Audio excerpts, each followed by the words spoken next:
So I had the pleasure of speaking at a summit last week, and I spoke about holistic well-being in the workplace. And one of the things that I asked participants was to consider what it would take to bring, let's say you rate your mental health on a scale of 1 to 10. Let's say you rate your mental health at a 7. What would it take to bring your mental health to a level 8? What would that look like? What would that feel like? And what action would make that possible? And so I could tell for some people that this was bringing up a lot for them. And so I had the pleasure of being able to speak with them afterwards, which I so appreciated. And here are a couple things that they shared with me. One was, what if I'm at a 7 or an 8 and I'm totally content with being at a 7 or an 8 and I don't want to make any changes? Let's say I like what I'm doing, it's working for me. Why change anything? And I totally get that. I totally get that, especially coming from this background of mindfulness and being appreciative of the moment, right? Appreciative of where we are at in life, which is so, so important.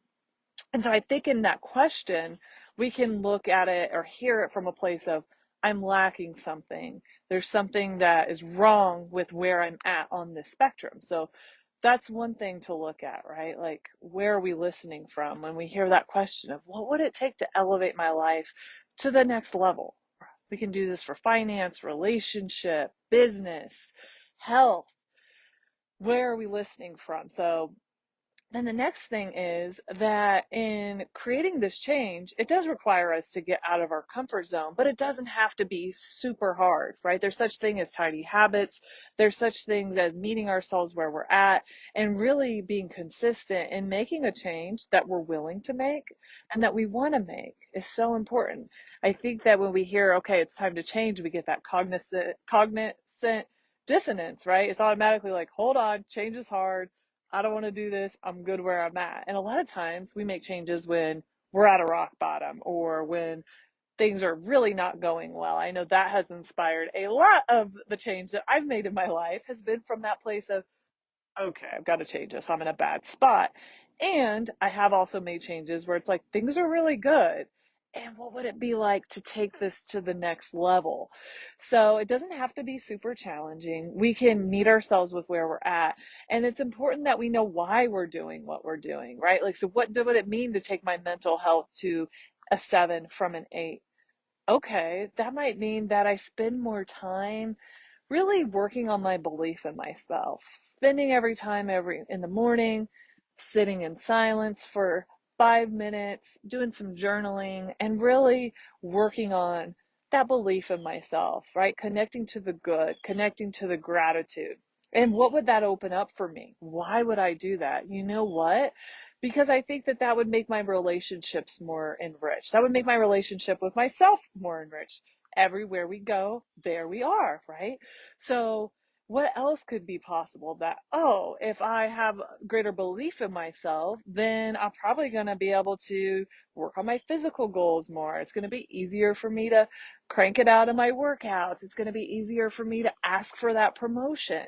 It's going to be more aligned with me getting connected in my relationship. So, do you get what I'm saying? So, just to recap, creating change doesn't have to be hard. We don't have to wait till we're at a rock bottom, right? If we can, it's nice if we can be proactive. You know, I used to joke, I'm going to give myself diabetes from all this sugar that I eat. I surely could have waited until I got type 2 diabetes, right? Um, there were certain ways in which I was living in which that was very well possible. And then I could have been proactive and said, okay, what do I have to do to reverse this? How do I manage my diabetes? But instead, I was able to make small changes consistently over time, build that foundation. And now, fortunately, I have a overall balanced, healthy lifestyle. I didn't wait until I got the disease. And we all have the power to do that. And knowing why is so important. Why are we doing? What's the value of the change that we're making?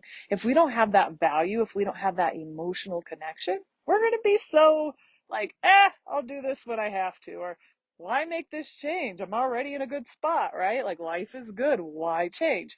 Our brain likes to keep us safe. Our brain wants us to stay in our comfort zone. And so knowing that's how the mind works and also being connected and knowing what's on the other side of that, right? We have this one precious life. Let's go for it, is huge. So I hope that was supportive. I'd love to hear from you. What's something that you're considering changing right now? Or maybe you're in the process of changing. And what was your takeaway from this video? What was an aha moment? Or what were you like, yeah, that's a good reminder, Brittany. I've heard that before. Thanks for reminding me. I'd love to connect with you. Also, because I believe that we connect much deeper when we know what somebody is going through. So we launched something called a beta project during this summit. And my four areas, right? Holistic well-being, so biopsychosocial, spiritual. I set goals and all of that, right? And even though I'm one of the mentors of this program, it's important that I'm doing this work as well. So I want to share that with you because it might also give you some ideas on what else is possible with what you're doing in life and what's next for you. So in physical, the thing that I set was to make more wholesome home cooked meals for lunch and for dinner. So this is a win-win because first of all, I'm going to be nourishing myself. Second of all, my husband's been asking me to cook more meals and then I get to spend this time with him. Third of all, now I'm going to be scheduling up my lunch break, which I tend to just go with flexibility and eat lunch when I can, but to have that intentional time with him to eat lunch, also a win for my relationship. On the mental front is really working on my belief in myself. So, how will I do that? Meditation, journaling, looking for the evidence, listening to things that support me and building up the belief in myself. When it comes to social, one of the things in which will help me connect more deeply social is to get on here and do these Facebook Lives or Instagram Lives, interviews, podcasts, at least 5 times a week, because this is something that I've been thinking about doing for a while, and yet I haven't done it. So also when we're going to setting those goals, how do we set ourselves up for success? Who do we get involved? Who do we need to tell?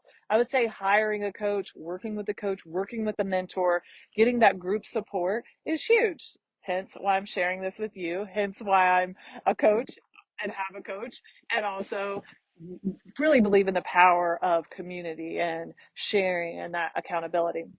And then the fourth for my spirituality is to spend time every day, at least 15 minutes in silence out in nature. Because really, for me, that connects me spiritually so much. So, love to hear from you. Please drop a like before, give me a heart, give me a thumbs up if you like this. Feel free to share this video and have a beautiful day. Talk to you soon.